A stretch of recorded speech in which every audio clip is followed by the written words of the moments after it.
최근 국회의원 총선 출마 가능성을 내비친 조국 전 법무부 장관이 윤석열 대통령에 대한 탄핵을 언급했습니다. 그동안 조국 전 장관은 윤 대통령을 지속적으로 비판해왔는데 먼저 화면으로 보시겠습니다. 윤석열 정부는 총칼 탱크 대신에 수사권과 기소권이 있는 검찰권이라는 법률적 무력을 갖고 있는 거예요. 그 권력을 행사하는 사람은 검찰 또는 검찰 출신 사람이 필요한 거죠. 그래서 좀 신군부가 집권한 거와 비슷하게 신검부가 지배했던 것이고, 윤석열 대통령이 집권을 하기 위해서 내세웠던 살아있는 권력에 대한 수사라는 것이 얼마나 사이비고 엉터리인지를 보여준다. 지금 현재 우리나라에서 가장 살아있는 권력이 누구냐? 윤석열, 김건희 두 분 아닙니까? 이에 대해서 어떠한 검찰 수사도 이루어지지 않고 있다. 윤석열 정부의 그 법치가 사이비임을 명백히 알 수 있다고 생각합니다.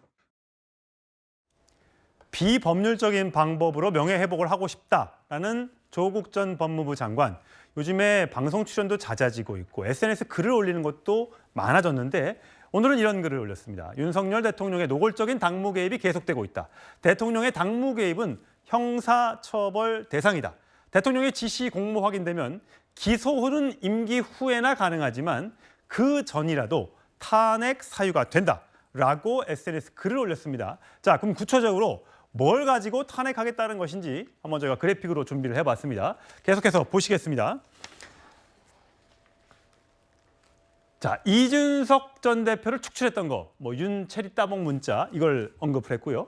자, 이진복 정무수석의 안철수 의원을 향해서 아무 말도 안 하면 아무 일도 일어나지 않을 것이다. 전당대회에 있었던 전당대회 개입 발언. 그다음에 이뇨한 혁신위원장이 대통령 측에서 소신껏 거침없이 하라고 신호를 줬다. 이것도 결국은 당무 개입이다라고 주장을 하고 있습니다. 자, 서 변호사님 보시기에는 이것들이 탄핵 사유가 됩니까? 조국 장관은 이제 서울법대 교수인데요. 법을 다시 봐야 돼요. 공무원은 정치적 중립 의무가 있지 당무의 개입 금지 의무 이런 게 있는 게 아니에요. 대통령도 당원입니다. 당비도 제일 많이 냅니다. 저는 아무런 게 정치적 중립하고요. 당무 개입하고는 전혀 다르고 또 당무 개입한 증거가 없어요. 저게 문자나 이뇨한 위원장이 말한 거 저걸 가지고 대통령이 직접 했다는 증거가 어디 있습니까? 아예 증거 자체도 없고 그리고 당무 개입 자체가 탄핵 사유도 아니고요. 탄핵 사유가 되려면 옛날에 노무현 대통령 있잖아요. 민주당이 이겼으면 좋겠다. 이거야말로 선거 개입 아닙니까? 그때도 우리 헌법재판소는 법 위반은 맞지만 중대하지 않기 때문에 탄핵이 기각됐잖아요. 그거하고 한번 비교해 보세요. 조국 장관은 노무현 대통령이 그 판결 한번 찾아보시고 그다음에 공무원법도 한번 찾아보세요. 저게 탄핵 사유가 되는지. 자, 장 변호사님. 네. 자, 조국 전 장관이 이 글 말고도 최근에 또 이런 글도 하나 올렸습니다. 자, 어느 걸 더 두려워할까? 윤석열 씨가 김건희 특별법 거부권 행사하면 국민과 야당은 물론 여당에 의해서도 거부를 당할 것이다 라고 얘기를 했습니다.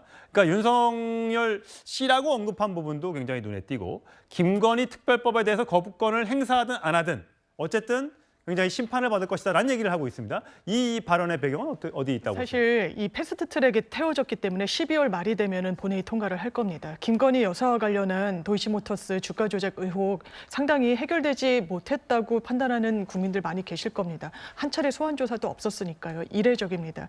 1심 판결이 나왔죠. 굉장히 구체적으로 혐의라고까지는 할 수 없을지라도 수사의 단서들은 있다라고 봐야 됩니다. 단순히 대통령의 부인이기 때문에 사법권에 예외 일 수는 없는 겁니다. 그런데 이게 특별법이 통과가 되면 대통령이 또 거부권을 행사한다? 대단한 역풍 맞을 수밖에 없을 겁니다. 본인과 관계되는 일 아니겠습니까? 최근에 장모, 실형 선고된 부분 대법원에서 확정됐습니다. 대선에서 뭐라고 얘기했습니까? 50억 원 손해받고 단돈 1원 한 장 사기친 적 없다라고 얘기했습니다. 법원의 판단은 달랐죠. 이런 여러 맥락을 국민들이 보고 계십니다. 그런데 거부권을 행사한다? 굉장한 역풍이 불 수밖에 없는 정치적 상황이 펼쳐지지 않겠냐고 조국 전 장관이 전망하는 것 같습니다. 예. 자, 조국 전 장관의 입에서도 탄핵이라는, 물론 SNS 글입니다만 탄핵이라는 단어가 나왔습니다. 요즘 민주당에선 탄핵이라는 단어가 아주 자주 언급되고 있습니다. 들어보시죠. 정치적 중립 의무가 있는 공직자로서 매우 편향된 발언을 이어가고 있어 헌법을 너무 쉽게 위반하고 있습니다. 윤석열 대통령도 정치적 중립 의무를 위반하고 있는 이원석 검찰총장을 해임하거나 적어도 공개 경고라도 하기 바랍니다. 마치 조폭이 두목 대신 총대 메고 감옥 가고 행동대장이 두목에게 충성 경쟁하는 찰진한 깡패영화 같습니다. 탄핵 중독자는 한동훈 장관 아닙니까?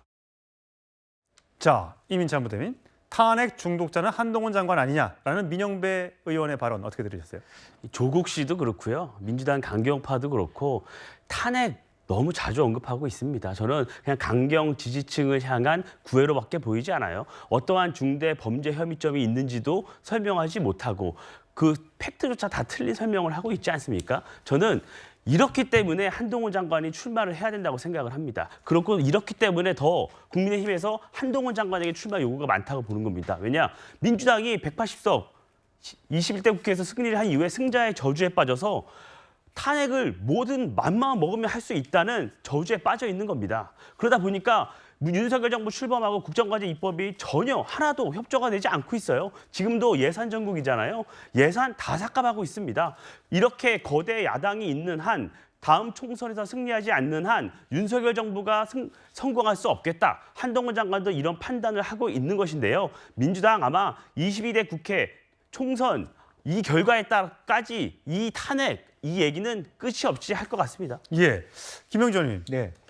한동훈 장관에 대한 아마 트라우마가 민주당에서는 하도 이제 여러 국회에서 많이 맞붙은 경험이 있고 많이 당했던 경험이 있어서 그렇게 하지만 한동훈 장관에 대해서 언급하면 언급할수록 더 탄핵을 언급하면 할수록 오히려 정치적인 체급만 올라가는 거 아니냐. 네. 과거에 추미애 전 장관이 윤석열 대통령을 만들었다라는 뒤늦은 후회가 있었던 것처럼 이번에도 그런 얘기가 있어서 가만히 두는 게 낫지 않냐라는 얘기도 있더라고요.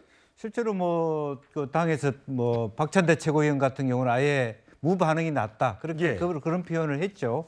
실제로 제가 보더라도 그렇습니다. 조금 탄핵 발언을 하는 것은 당 지도부가 아니고 소위 철험의 의원들이 돌아가면서 싸잡아서 민영대 의원이나 김용민 의원 이런 분들이 하고 있는데 사실 지난번에도 오히려 이상민 장관을 탄핵을 너무 일찍 함으로써 오히려 수해 대책할 때 수해 현장에 있지 못하게 하고 또 면피를 준 결과를 나왔습니다. 지금처럼 사실은 계속 민주당이 탄핵을 계속 얘기하게 되면 국민들이 총선 때 많은 표를 주지 않습니다.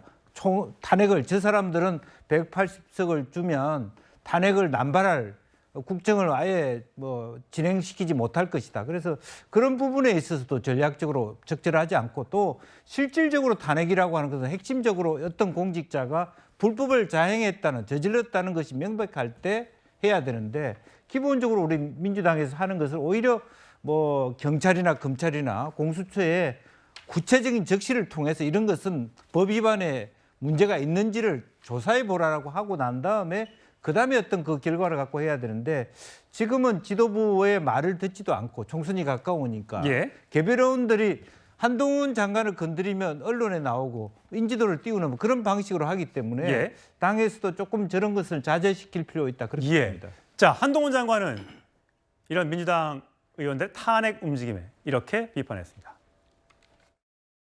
기각될 거 뻔히 알면서 대충 탄핵 리스트 만들어서 막 던지는 분들이 그런 말씀하시는 건 이상합니다. 국민들께서 더불어민주당의 이런 욕설 챌린지나 탄핵 챌린지에 대해서 잘 지켜보고 계실 거라고 생각합니다. 우선 탄핵에 대해서 민주당 자체 내에서 말 좀 맞춰야 될 것 같습니다. 한다 그랬다 안 한다 그랬다 왔다 갔다 하잖아요. 민주당 내에서도 장관님에 대한 아까 말씀드린 것처럼 내부 교통 정리를 먼저 하셔야 될 것 같습니다. 어디서는 한다고 했다가 10분 뒤에 안 한다고 했다가 왔다 갔다 하잖아요. 자, 한동훈 장관, 민주당 욕설 탄핵 챌린지 국민들이 지켜볼 것이라고 하면서 습관적으로 탄핵을 언급하는 것은 결코 바람직하지 않다라고 비판하고 있습니다. 한동훈 장관, 일반 시민들 앞에서는 굉장히 한없이 굉장히 자상한 모습을 보이면서 또 민주당을 향해서 각을 세울 땐 또 저렇게 각을 세우면서 과연 한 장관의 모습은 어떤 것이 더 비중이 가 있는지 많은 국민들이 궁금해할 것 같기도 합니다. 자, 앞으로 행보 계속 지켜보도록 하고요. 다음 주제로 가겠습니다.